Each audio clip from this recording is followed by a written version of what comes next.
Alright, hi guys. Today you're going to be learning about the French Revolution and pretty much everything happened at the time and how it became free.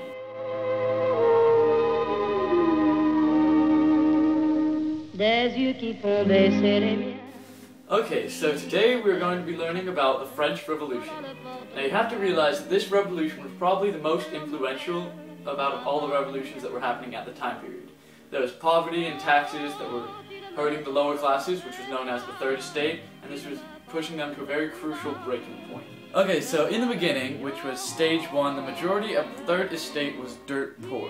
They had so many higher taxes from the other estates placed on them that people began fleeing from their homes in the countrysides to a more urban environment. So you have 3 different main estates or groups of people in France at this time period. You have the First Estate, which is the clergy.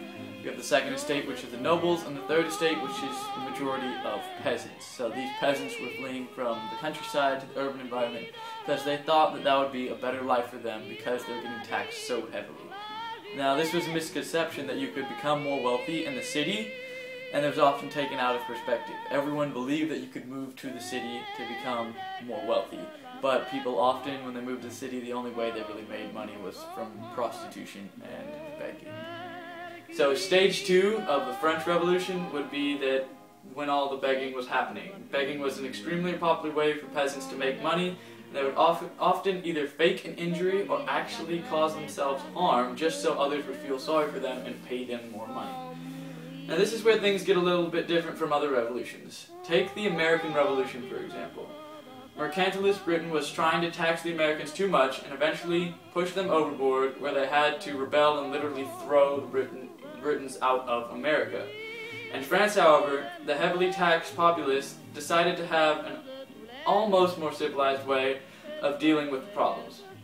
The majority of the Third Estate marched against King Louis XVI and demanded a convention for all the estates to participate in and have equal say. Similar to the American Revolution, the French Revolution kept getting worse and worse fiscally or financially until they had nothing left to do and they just had to revolt against the mother country or the higher power. In France, there were heavy taxes upon the Third Estate, which was mostly peasants, just like how in America the British imposed heavy taxes upon the masses.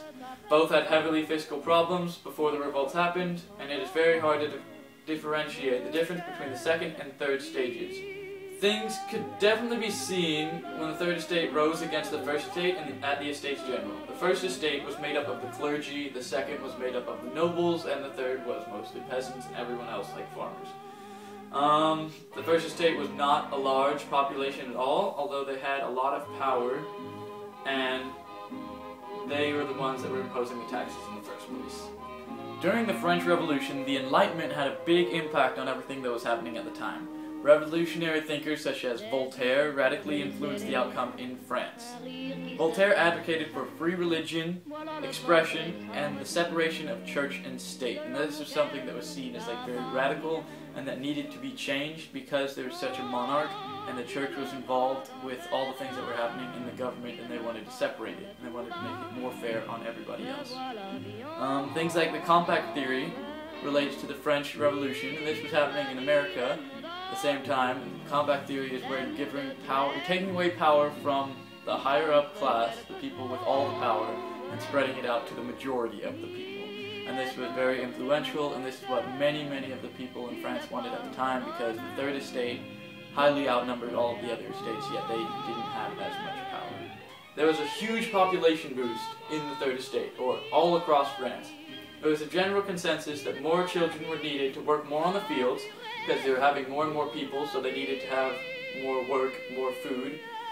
And so they needed more people to work on the fields so more food could be produced. However, unfortunately for them, the time how they were farming, they weren't farming very well. They didn't have very good techniques, but the soil was really good. It's just they didn't know how to farm it.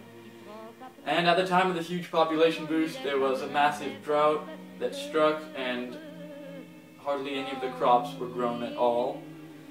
So all the families thought that why not, let's have more children, but then the famine happened and they had nothing to feed the children with.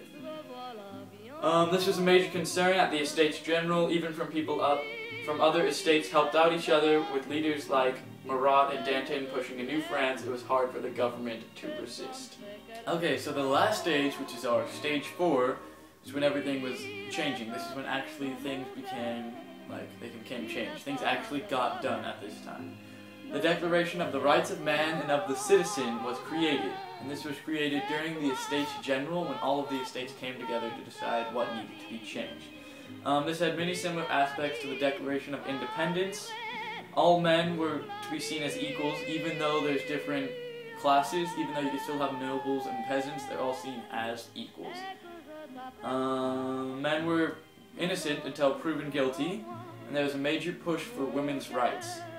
King Louis XVI was seen as a strong absolute monarch and was beheaded for his crimes against France. This was around the year 1792, and this is when the Republic was created, and leaders such as Jacobins and Robespierre took hold of the country while other skirmishes were going on at the time. This was known as the Reign of Terror, and this is when they put the guillotine to an extraordinary use. Anyone who was seen as harming the freedoms of France and what it could become was pretty much beheaded, because they had the guillotine, and why not? If something was stopping them, then they would do it.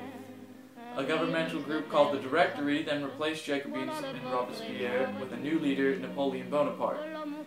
He was going to lead France to become one of the most powerful countries in the world, and before him, total war, secularism, and liberal ideas from this Enlightenment led a new modern France that turned out to be much better than in the condition before, and Napoleon would then lead France to become one of the major leaders. Thanks guys for watching this little video about the French Revolution. I hope you learned a lot, learned some things that you didn't know before, and that's all for now.